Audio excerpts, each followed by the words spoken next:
Good morning, everyone. I would like to welcome you to our session called Learning from Disasters, a Roadmap for a Resilient Marmara. We identified this session as a local in action type, and here we aim to learn from the good practices implemented all around the world, and also their adaptability to our cities, especially those located in Marmara region, which are highly vulnerable to several kinds of disasters, but particularly to earthquakes. So for this session, we have 4 distinguished speakers today and have 60 minutes. So I want to initially start to give the floor to our first speaker, Mr. Shinichi Fukasawa. He's a professional engineer and also senior manager of Nippon Koei, and I want to give the floor to you. Okay, thank you so much, Ezgi-san. Yes, so now I give a presentation about the earthquake disaster risk reduction in Japan and application to Turkey. So today, my presentation covers these 6 topics: outlook of Japan, and also disaster events and the DRR-related laws and measures, and also outlook of disaster risk reduction, pre-disaster invest measures, and also outline of JICA ongoing projects in Turkey and practice to be applied in Turkey through JICA project. Okay, so this one is a comparison between Turkey and Japan. In terms of land area, Turkey is twice as much large as Japan, and Japan area size is half size of the Turkey. But population, Japan is higher than Turkey, and then so it means the population density in Japan is higher in Turkey. But now population trend, according to the UN population estimate in 2040, Turkey is increase 8 million people more, but in Japan we decrease 13 million people. So now we are our population will decrease in Japan. And also I show the coastal line. Yes, and Turkey is 7,800 kilometers, but Japan more than that. I think nearly 4 times as much as Turkey. Yes, and the implication here is Japan is a small island country and about populated, and also population in Japan is decreasing, and also will decrease after this, and then coastal line in Japan is very big. So it implies that high exposure to natural disasters in Japan, and also now we are shifting to compact urban structures. Yes. Because population is shrinking. Yes, and now I show the disaster events and DRR-related laws and measures. In Japan, same as Turkey, we have many earthquakes, and I just pick up the major earthquake event. One event I just put some typhoon, but others earthquake event. And then after we experience the large-scale disaster, we, enacted the new laws and also amended the laws and the regulation here. And then, as you know, 2011, we have a very big disasters in eastern part of Japan. And after that, our government is thinking more, focus on the, preparation for future great disaster. Yes, so that's why this blue part, it's actually we are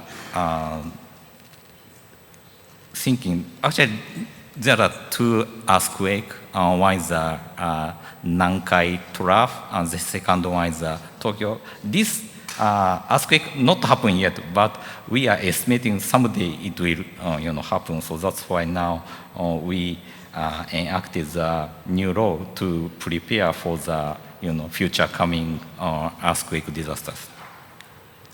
Yes. So here is a disaster management cycle. Yes. Now we are preparing on the countermeasures before earthquake happens.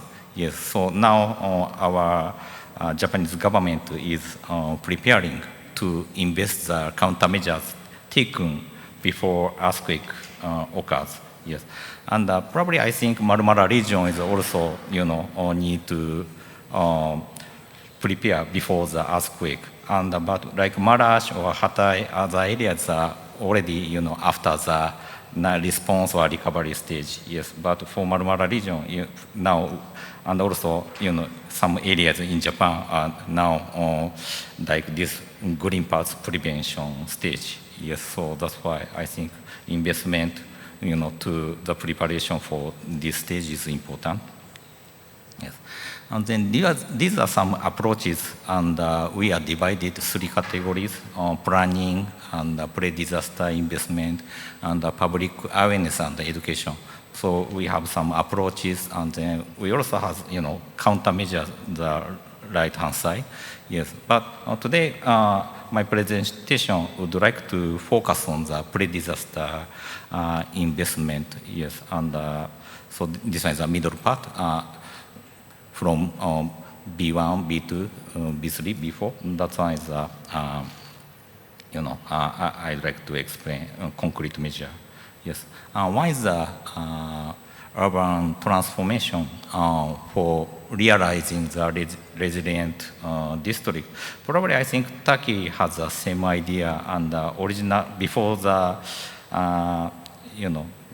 probably current situation, some areas are not organized, and housing are dense, and the road is narrow. But that area is vulnerability is very high if earthquake attacks. So now we have some scheme to readjust the area, and we prepare wide road, and also seismic reinforced buildings, and we also park. I think these kind of area is more resilient than before.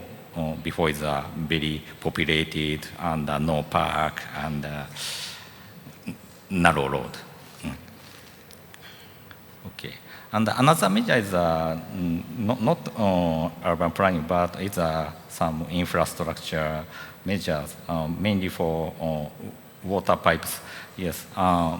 So far, we also have very not flexible pipeline, but now we are developing the very flexible water pipe, and so if earthquake happens, the pipe is also mitigate the shocks, and not broken even if big earthquake happened. Yes, so now we are installing this kind of pipes in Japan. So one of the important point is as shown in the red line of the right below figures. There are some critical infrastructure like hospital or some public facilities like police or city hall. At that part, yes, we apply that kind of flexible water pipe. And then this one is for road part. Generally, road has bridge. Yes. So now Japan has some devices. After earthquake attacks, but not for bridges are not falling down. So we prevent like using chains and also connecting devices. Yes. So that one we are also applying in Japan. Yes. And then another system is once earthquake happens, it's related with the observation system. Once the system catch the wave, earthquake wave, and that information is disseminated to the terrain control center, and then if it's really big earthquake coming, the train control and command center stop the train. Yes, we also now applying this system, especially we are applying high-speed railway, yes, in Japan. Yes, and then now our as a JICA project, we are conducting implement the project with the Bursa metropolitan municipalities. Yes, and now our project is to prepare urban resilience plan, focus on pre-disaster investment.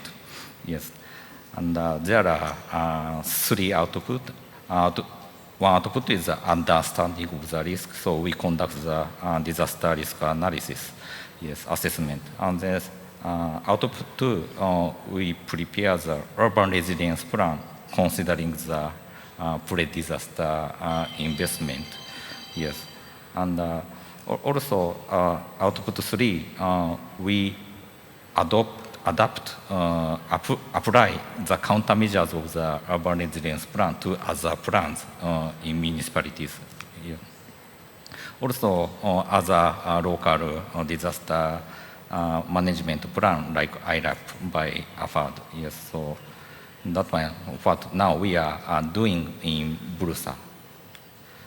Yes, this one is just scene of the Bursa and what we have discussed in Bursa. Yes. And also we have one more project we are working on TBB, in Turkey, and there are three outputs. This one is developing the capacity for the disaster risk reduction and also solid waste management. But now we are focusing on the capacity development, mainly providing the training in Japan and also invitation the mayors to Japan. And so we now, prepare the programs of the training with the UMT. So UMT project, we involved many municipalities. So we also would like to share the Bursa project.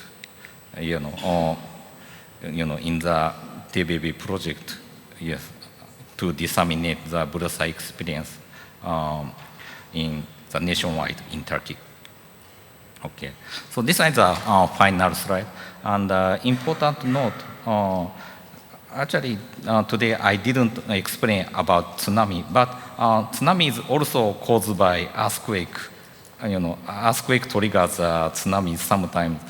So that's why in Japan we also consider the tsunami attacks. So today I didn't, show the countermeasures of the tsunami, but generally we also, consider the tsunami also as a earthquake disasters. And then other points that I'd like to stress is the understanding of disaster risk is important, and also mainstreaming of disaster risk reduction to the, for example, urban, environmental order plan, and also other urban plan and sector plans of the infrastructures.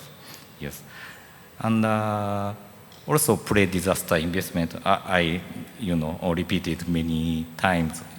Investment to countermeasure before disaster occurs, should be integrated in urban resilience plan and also, other related plan.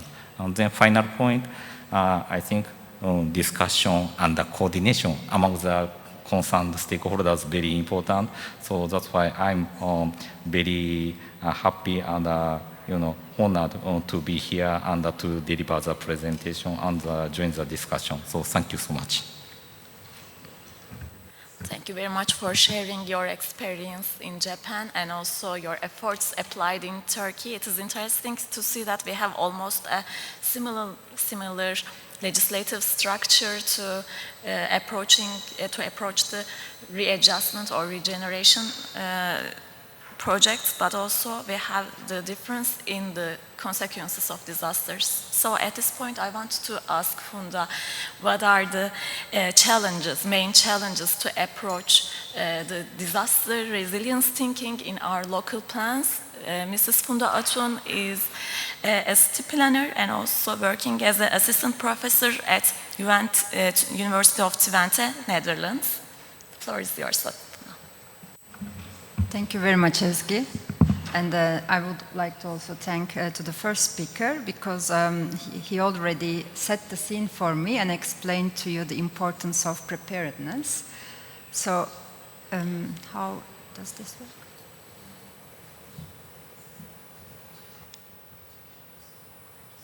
Do we start the second? Yeah. Okay, thank you. It's here. So today I'll talk to you about a project, a Paratus project that myself and a colleague of mine, Kees van Westen, we are coordinating this project together. And here we focus on preparedness and resilience, and we would like to co-develop some services, a platform, using also dynamic risk assessment. So we are a huge group, 19 different organizations in 12 different countries. Turkey is one of them. We have Istanbul Metropolitan Municipality as a partner, and we have Istanbul Technical University as a second partner from Istanbul. And we have SMEs, industries, and we also have ministries. For example, we have Civil Protection Authority in the Interior Ministry in Bucharest. And we have also non-governmental organizations, and we have the support of United Nations University. And what we want to do is we would like to create an open, online, and user-centered platform. And with this platform, we would like first and second responders to assess the systemic risk before the occurrence of an event.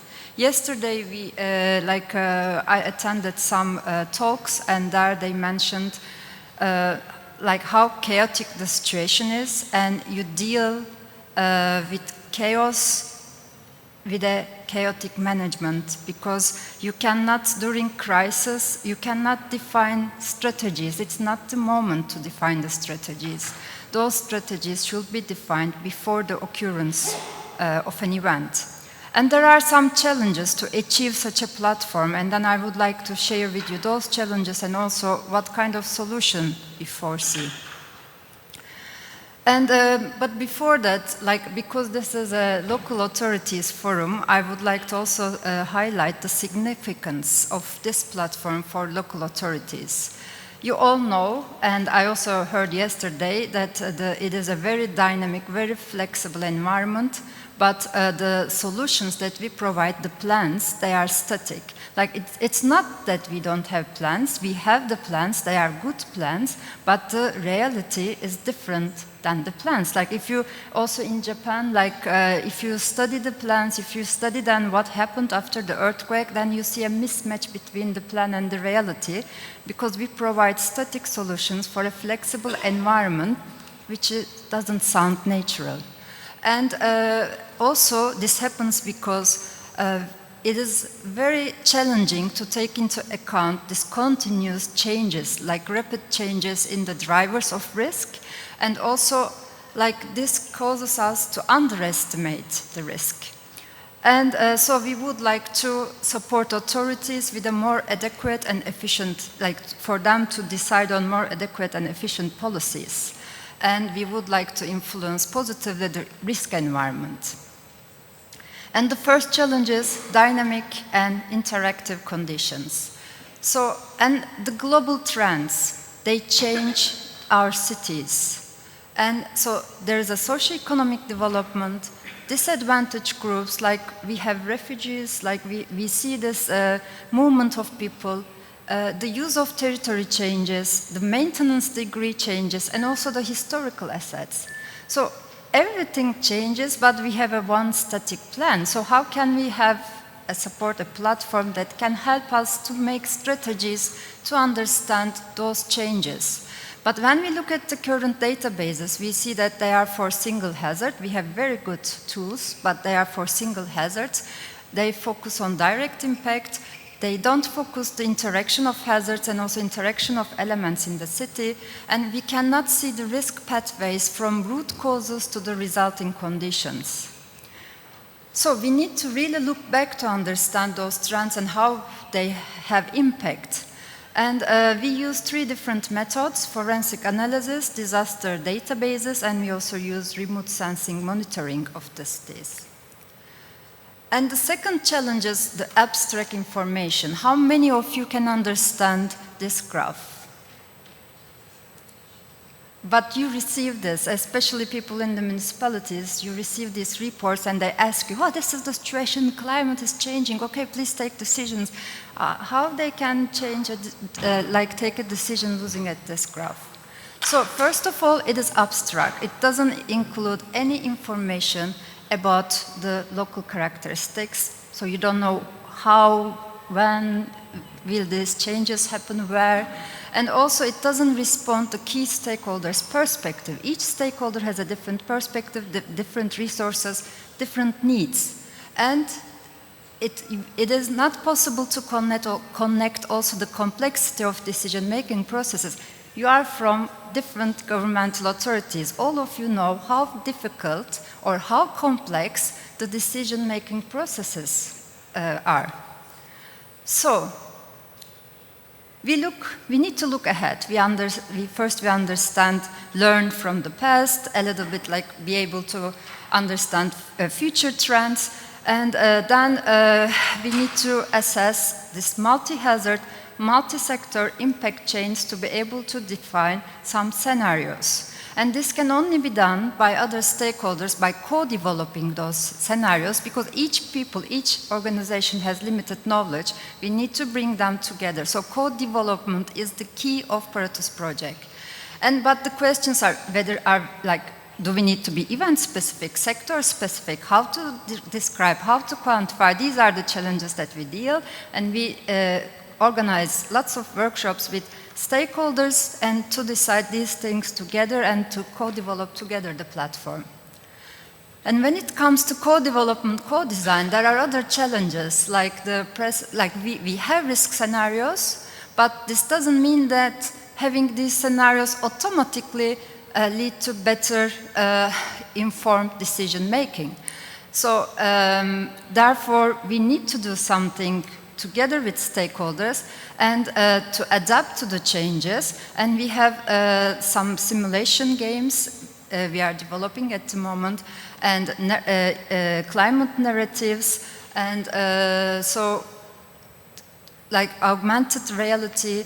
And with the help of these tools, we would like to communicate these different stakeholders. We have 4 case study areas, and they are in different geographical contexts. We have Bucharest from Romania. Like Bucharest is a medium-sized European city, and it is expected,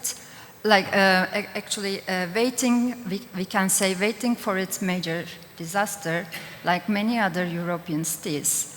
And we have Istanbul as an example to a megacity, and there are various megacities in the world prone to various kind of hazards. So Istanbul will set an example for those cities.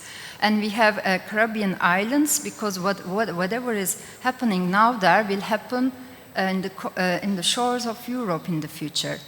And we also have the Alps, the Brenner corridor that connects Italy and Austria. And this corridor is very important because there are 2 countries are involved. It has a road and a train network. And due to the changes in the climate, it's prone to major risk because they are losing the forest that protects the road network from the landslide. And so if you have later on questions about these different case studies, I would be happy to answer. I would like to summarize now. So I told you that we are looking also to past events. So is past key to the future? To some extent, yes. But would future events mirror the past ones? in highly dynamic environments? No. Like before coming here, we were looking at the report of JICA 2002 for Istanbul earthquake, but we all know hazard condition change now. It's different. The city is different. Population change, and so therefore we can say that the future events will not echo the past ones, because the environment is dynamic. So we need to provide some guidelines looking at the historical disaster databases. Therefore, we can co-develop some impact chains, and this will help us also to improve the existing historical data sets. And so we need dynamic modeling of exposure, hazard, and vulnerability with a data that is tailored to specific users. And also, like co-development and future scenarios on changes, and also the causes of these changes, like climate change, land use, and socioeconomic changes. And another outcome will be co-development of planning alternatives. So this is the point that we would like to arrive, and I told you that I showed you 4 different case study areas, and we continuously organizing workshops. Everybody is welcome. You can also join to our workshops in Istanbul, and because we would like to have this platform with which we can assess the systemic risk, and we are asking these were the first questions that we asked our stakeholders in the beginning, like what do you what is relevant for you? What do you want to see? How do you want to use this platform? What kind of tools do you use at the moment? What are the benefits and limitations of those tools? And what kind of service would you like to have? So we have 3 more years. It's a long journey.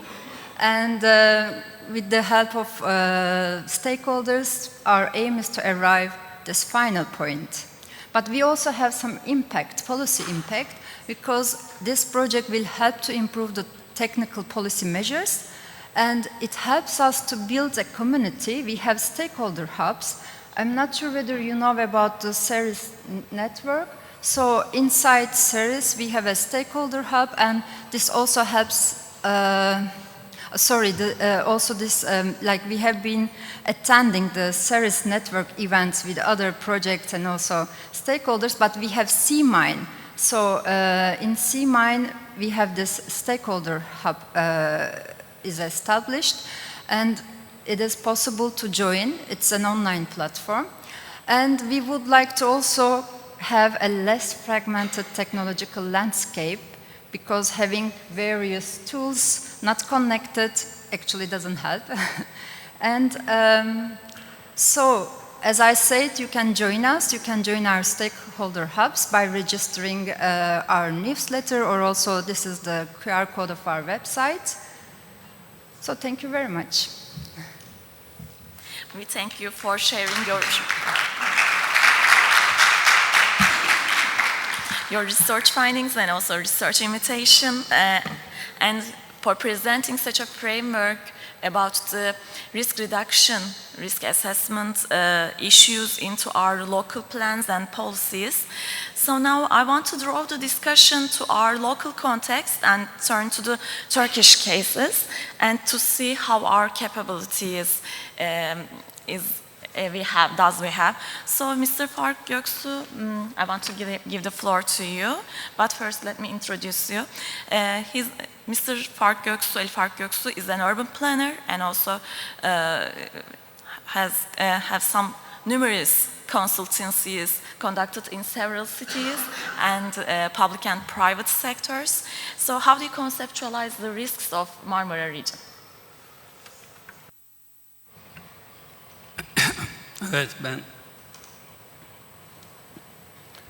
Evet, Türkçe yapacağım sunumu. Bana verilen konu afetten öğrenilenler, Marmara'nın yol haritası. Şeyi alabilir miyim lütfen? Teşekkürler. Şimdi değerli katılımcılar. Dear guests, on the 6th of February we had a major earthquake, And the difference was that it had an effect on a large area. And in this geography, this geography is a part of the country where for ten thousands of years, different culture lived, and a lot of waterways were here. So this is an earthquake in 11 provinces. So we shouldn't call it Kahramanmaraş earthquake, because it's a rather large area with 11 provinces. 1 year after the earthquake, we visited those 11 provinces, and we wrote a report, and you can download this. I will give you the website. So let me talk a little bit with facts and numbers to show the impact and the severity of the situation. You see, 11% we have a medium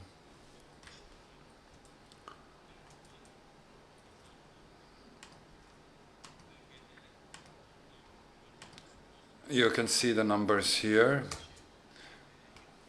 11% had mild to medium damages, and almost 15% were destroyed. So this means 1 million new housing has to be built. So even the houses with lower damage lies around 43%. So this is an area where over 10 million people lived, and half of the existing housing inventory was destroyed. So those are unbelievable numbers.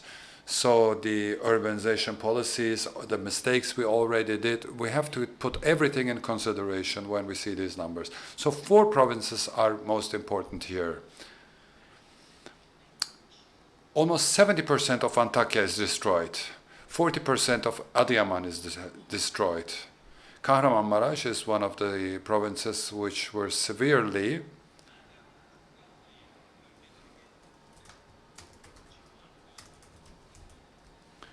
affected, and also Adıyaman. And when you visit these sites, you can see it with your bare eyes. So when we think about the potential earthquake in Istanbul and look at the numbers in these 11 provinces, we see that a little bit more than the Anatolian side of Istanbul will be affected by the earthquake. So because this is the same housing inventory, same building techniques, so this shows us that these large parts of Istanbul will be affected by an eventual earthquake. So what should we do? We have the assessment, and we did studies, we looked at examples from all around the world, we looked at roadmaps and the lessons learned. And like our first speaker gave us some examples. So the last thing we did is what was been done in the Japanese city of Sendai, where where the framework was established, and what are the monitoring, the strategic vision, and what type of prevention measures can be taken. So this was a comprehensive study which has been done based on the experience of international disasters in the past. So what will we do when it comes to the Marmara region? Let's look at the big picture. I am a city planner, so we forgot to look at this big picture for the last 3 to 4 decades, because we always focused on the city, so on the small scale, and we forgot about the big picture and the master strategies that had to be implemented. So if the Marmara region is under immense risk, and the population of the Marmara region builds up 1/4 of the total population and 1/3 of the industry. So this means we have to restructure the future of Marmara. I will talk about the 3 bracelets of Marmara region. And the one is the golden bracelet. So the north and the south connection roads are finished. So we have Osman Gazi Bridge and the Çanakkale Bridge on the Dardanelles. We have a ring now. So this is like a golden bracelet. So what is the impact of this bracelet, of this ring? This will have a negative effect on some settlements and positive effects on other settlements. So the second bracelet is the blue bracelet, and these are the shore cities and towns of the Marmara Sea. So we have to look from a different perspective. We had a couple of years ago, we had the mucilage, the sea snot, and the connection between these coastal cities and towns and building a alliance between the municipalities of these cities and thinking about common solutions is another thing we should focus on. And the third bracelet is the green one. We are talking about a rich biodiversity with their mountains, with their plants, with their ecological richness. And if we take all of this into consideration, we have to ask ourselves some questions. The first one being, what will be the multiplicatory factor of transport? When we talk about this, will Yalova be the 40th district of Istanbul, or Yalova will re-establish itself as a resilient city by itself? Secondly, what will be the interaction of the coastal cities and how should this interaction be supported? So in local on the local level, we should find cooperations here. And lastly, when we consider the climate change and global crisis, we know that this is an economical region, but we have to have a nice equilibrium between ecology and economy. Because when this equilibrium goes in the direction of the economy, then we will lose the ecology of the Marmara region. So taking all of this into consideration, and when we read the reports which has been produced, especially from abroad, we need a framework for a big picture for the Marmara region. And here you see the focus points. The economical focus, Istanbul is important. East of Istanbul, west of Istanbul, we have 2 focuses of industry at the periphery, and behind that we have a hinterland. Bursa is an important economical focus point, and there is a hinterland after it, behind it. So if we build the equilibrium between ecology and economy, then we can write new scenarios for the Marmara region. That's my thoughts. So my perspective is we're working a lot with young people. So the thing is the design of the system and the process. So we talk about design, of course, all the time. And we shouldn't look at this as an architectural or a city planning design. No, how do we redesign the system and the processes? Because we have a urban system, and if you remember the numbers I showed you in the beginning of the presentation, it turns out it's not resilient. On one side we have the natural systems, because nature gives us alarm signals. We have forest fires, we have earthquakes, and this is the renewing force of nature. And this makes the ecosystem resilient again. So there is a lot we can learn from nature. We have to work definitely with scientists who are observing the nature, who are studying nature, and learn something from the natural systems and redesign our urban systems. That's the way to go.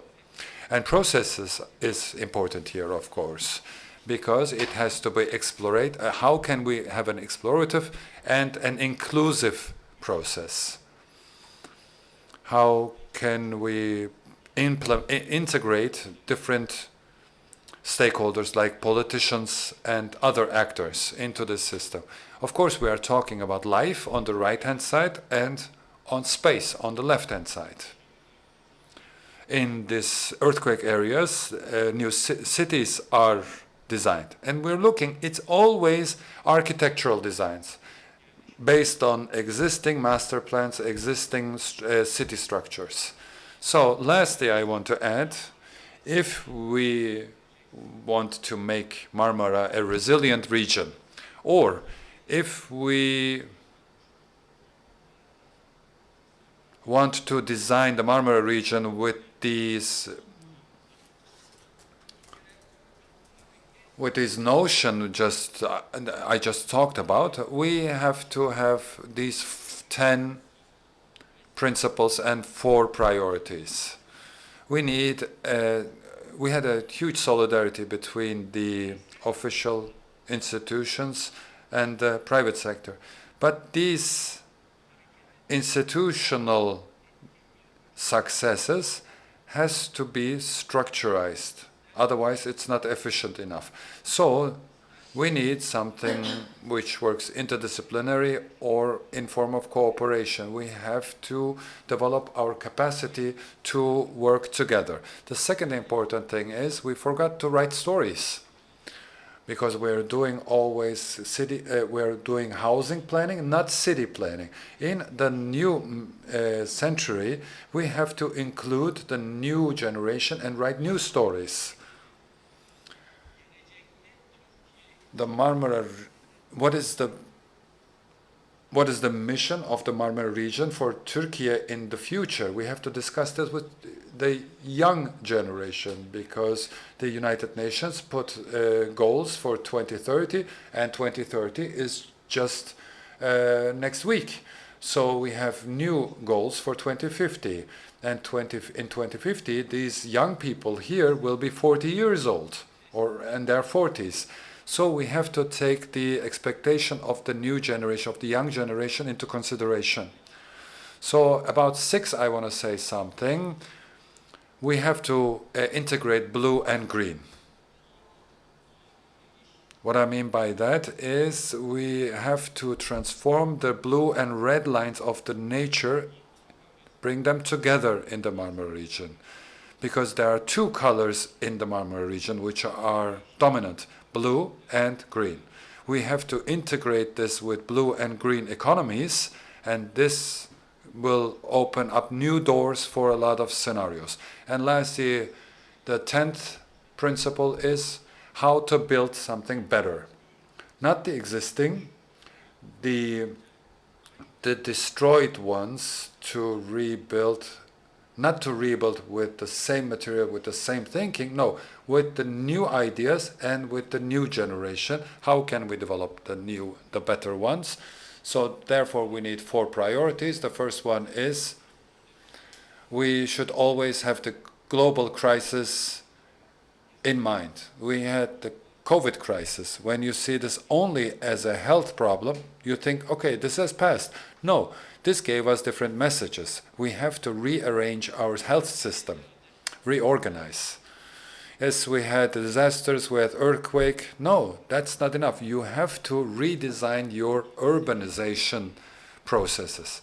Secondly, all of us have expectations, and these main expectations have to be met.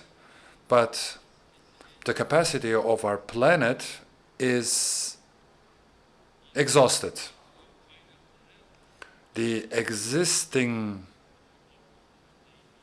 resources should be, like Daft Cousteau said, we are using up 1.6 times more than our resources. So we have to change our consumption and our consumption habits, and we have also our social needs, and this is another thing. And I also talked about the the capacity of the planet. Thank you so much. Really interesting to see your comprehensive approach and the regional level role distribution in the cities locating in Marmara region.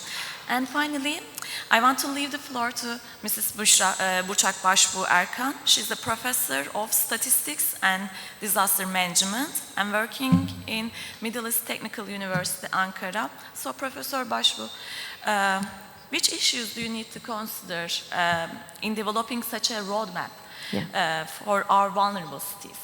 Thank you. It is great pleasure to be here. Thank you for your kind invitation, Dr. Ezgi. I would like to thank the whole MARUF team because it's a huge organization and you can't make everyone happy, so that's a good work, huge job. Thank you so much.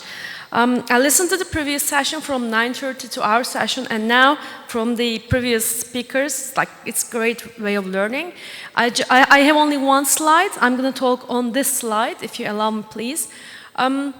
History. I'm a statistician by training, but I prefer to make data talk, and I'm a policy maker on my other hand. So I need to know the history. In the previous slides, in the previous presentations, we have seen the chronology of some earthquakes in Maraş, for example. If you don't know the past, okay, adapt it to the local conditions today, you can't produce any future policy. So it is important to understand the history. That helps you to understand the risks and learn about it. Number two, I'll take it a little bit further than you suggested. Not just the youth, but we need to invest in children. So as everybody knows, the primary teaching is until age 6. So whatever you can teach, children have a sponge type of brain, so what you teach them until age of 6, it will stay there forever. In Japan, I know, like at the age of 4, you teach children the ground conditions and ethics. Ethics is a very, very crucial issue that if you teach children ethics, they don't go beyond the regulations. They will be honest, and they will not produce a bad quality of building on bad ground conditions. So we need to teach children. Okay, my target. I'm an academician, so as an educator, we need to invest in children definitely. So who will be the youth and then the adult in the future. So we need to always bring social and technical systems together. Nobody can save the world just like in the social perspective or in the technical perspective. You need to always think multidisciplinary and bring teams together, because in today's world nobody can fight as an individual with disaster risk. You need to you need to believe in teamwork and bring social and technical together. Science and technology is not a must, is a must. Is not a miss. We need to use all the like AI technologies or whatever you can think of. Today, if you heard, NASA is planning to build houses in Moon by 2040, and they will have volunteers to live in Moon, permanent housing. So today's fresh news by using 3D digital technologies. So we need to use science and technology definitely to help with the policy making process in Marmara region, Istanbul specific, but across the whole country, Turkey. And data. There is no data, as Dr. Yasemin mentioned in the morning session. I'm working with a project with UNESCO, and we're going to develop it for the whole UN system, like how to produce data policy in times of crisis. So we need data. We need to know where, how, when. We need to know the variable names, parameters, so that there can be a policy where policymakers, decision makers, scientists can use before, during, and after a disaster hits and strikes. Transparency, accountability, sustainability, dignity. Okay, these are the key words that we need to consider when you do prepare your local, national, regional, global plans and put it in implementation. Monitoring and evaluation is a must as well. You just don't like prepare a plan, keep it in the shelf and never read it. Istanbul has a big microzonation document, thousands of pages, if you have ever seen it. Okay, so it shouldn't stay in the shelf, it needs to be in the practice. So that's why after the Sendai especially, there's a monitoring and evaluation system, and there's a Sendai monitoring webpage where each country promised for some items, actions to take, and it has been monitored. Community-based participation.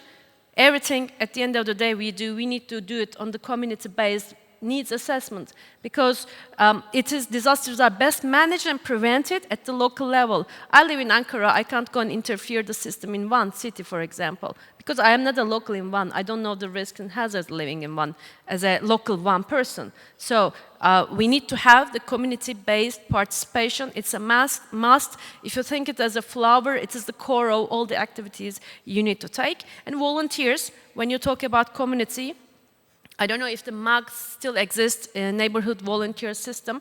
Neighborhood, the small community, individual, family, neighborhood, so it's like a chain event. So you need to start from an individual and train individual and then go to the family, neighborhoods, etc. Because neighbors are normally, 99% of the time, are the first rescuers if there's something happening. Communication, risk communication is one of the key actors in the system that we use at the international level. Risk communication is a must. Everybody receives a warning, early warning from AFAD as an SMS, okay, be aware there will be a storm, there will be heavy fall, rain, etc. Risk communication is one of the crucial activities you need to definitely take. Even it can save, if it's like 4 or 5 seconds before something happens, it might save life. One life is one life, it is valuable. And the final one is good governance. You know, your governance is translated as yönetişim in Turkish. So you need to have a vision to see everything from the top. Okay, you need to bring everyone together. Strong stakeholder management, municipalities, local governments, national governments, central governments, NGOs, volunteers, academia, researchers, and private sector. So these are like inseparable components if you want to have a success in Marmara. And you need to just start today. Okay, you can't wait. I have been involved in the disaster risk management studies, DRR activities, past 24 years in Turkey and across the world. So I work with the ISMEP colleagues who are trying to retrofit the school buildings in Istanbul. I work with the teams in Bursa. I have been working with the AFAD teams in different places in the headquarters. Municipalities, Kızılay, Turkish Red Crescent, they always do a great job, especially the Kızılay Academia. If you haven't seen the web page, please check. Education is the core of it. So we don't have time to lose. Okay, if there's an Istanbul earthquake, which will happen sooner or later, nobody can, there's no technology to estimate or know the time or the date of the place of the earthquake technologically, not in Japan, not in the United States. It doesn't exist. So just be prepared at individual level and then expand it to your local circle. Thank you so much.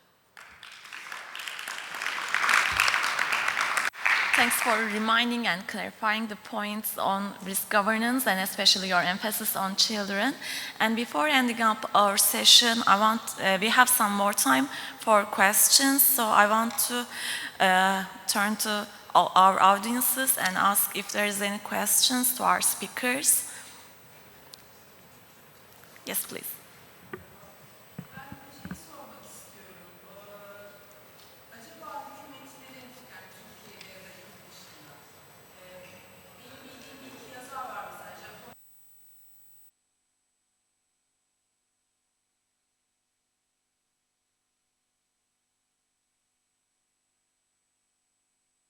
diye. Onunla ileriye doğru yaşamın nasıl olacağına dair, işte 100 yıl sonrasına doğru, bu hani science fiction hikayeleri gibi gözükse bile ilk baş. Now. You may remember we used to do these projections many years ago, and it all seemed like science fiction back then when we read, for example, a George Orwell novel or something else. And if I remember correctly, Japan did a project with Ursula K.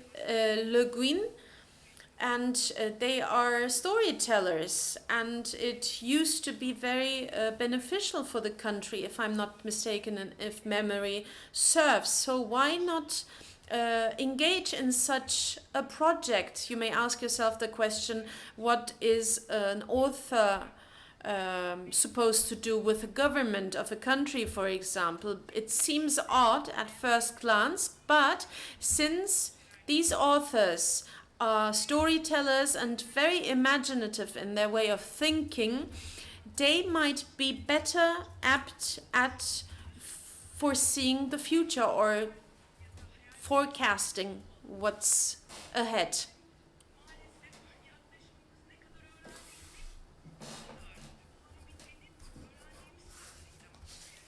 Because we are quite limited in our faculties. It's difficult for us to foresee the future, to project, to do projections based on the limited data we have. So we should maybe turn towards intuition and intuitive capacities as well. I was just wondering whether, I know I asked the question in a very complex fashion. My question is there any collaboration between an author, for example, a philosopher, and governments? Well, I think you're pertaining to Turkey. I don't believe that Turkey has such a project in the works, but I can give you another example. National Geographic had a very infamous project in the works back in the day, where they worked together with 10 different architects and did a micro housing unit design. I encourage you to take a look at that project, Nat Geo, with 10 architects, that may shed light. And it's also inclusive of horror scenarios as well, unfortunately, but that's that. And secondly, I would like to recommend you the book by the book Donut Economy. I don't have time, so I cannot go into the details of the book, but Donut Economy, the book Donut Economy, talks about the transformation that cities find themselves in. And lastly, I believe that politicians should be very supportive of storytelling. Let me give you an example. The day Ankara became the capital of the country, Atatürk, the founder of the Turkish Republic, gave the order to establish a new city, a new capital. And the municipalities have a zoning and urban planning commission. And Atatürk appoints Falih Rıfkı Atay to chair this urban planning and zoning commission at the municipality of Ankara, who happens to be a very famous Turkish author.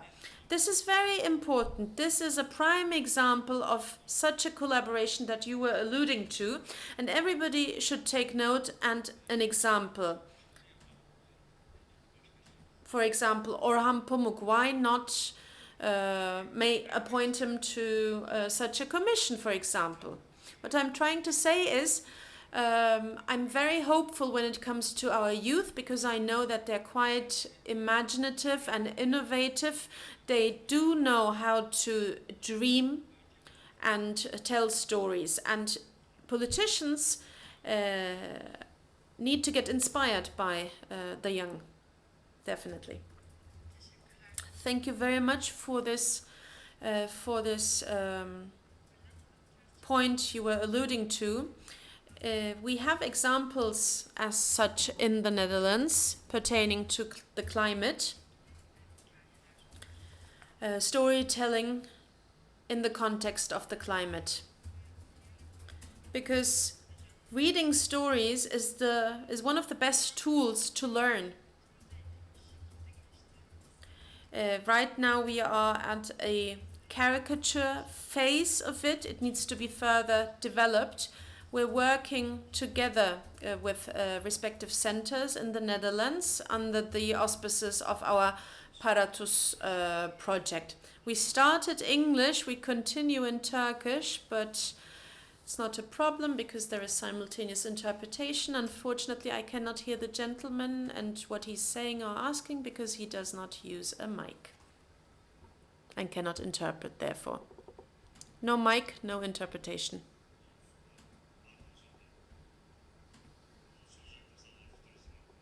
That's what I wanted to ask. I think the question goes to Faruk Hoca. Well, the Lime project is debatable, of course. It can be criticized, but we are in a huge transformative process. We're using this word as a buzzword, but we do have the tendency to not change in times of change. The Lime project is horrific to me as well, but there is lots of lessons to be drawn from it. They are trying to establish a digital city in vast lands of desert. By the way, not only Line, but I believe that these kinds of settlements will also happen in Europe, if I'm not mistaken. Well, I always look at such projects from the perspective of vision. One of the most exciting projects, for me at least, is the Grid Wall project. You can take a look on the internet. It goes down to Africa, expands 8,000 kilometers between Senegal and Djibouti, if memory serves, and a green wall is going to be built. And by green wall, I mean agricultural land, fruitful land, 15% of which has already been accomplished. I believe this to be an incredible visionary project, and we need to draw lessons from this very project as well. There is another project by the European Union which starts in the channels all the way down to the Black Sea. So why are we not able to conduct such projects of this scale? I talked about the Marmara region already. Why is it not possible to do such green work?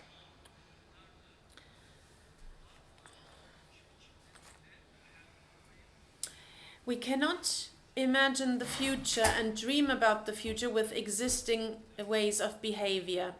So there is a lesson to be drawn from every project. So one last question, and then we will proceed with our lunch break. Could you please use the microphone?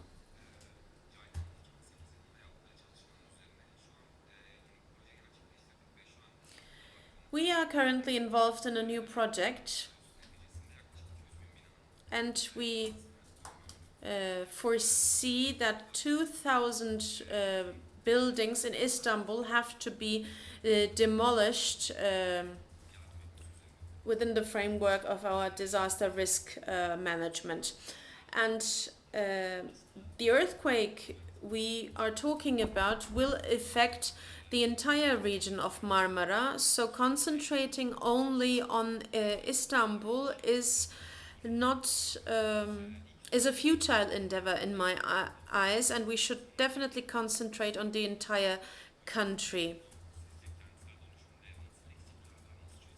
What are the shortcomings of gentrification from the perspective of earthquake resilience, and why are we only concentrating on Istanbul and Marmara and settlements and cities surrounding the Marmara region and not on other cities? If I understood you correctly, we're not only concentrating on Istanbul and the Marmara region. You're mistaken there, because we do have a national disaster plan that applies nationwide, countrywide, and many other national models.